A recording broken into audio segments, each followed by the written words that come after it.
I got these stamp cases on Amazon. I bought a pack of 6 of them. And I believe they were around, I think like $12 maybe, or something like that for 6 of them. They're about the size of a CD case, or like a game case. They are clear, and they do have an extra pocket here to slide information on that if you want.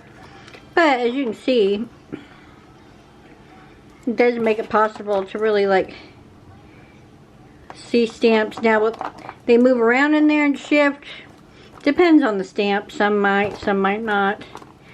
But I think this will be a much better way to store them than how I was storing them. I'll put a link below to these.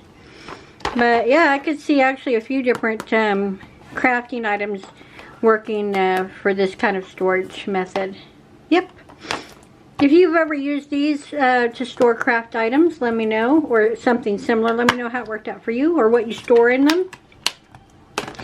But yeah, I'd say great way to repurpose if you have any kind of old CD cases, gaming cases, any of that kind of stuff. I think would work really good. Thank you so much for watching this, and I'll see you in the next one. But yeah, I would give these certainly a thumbs up review.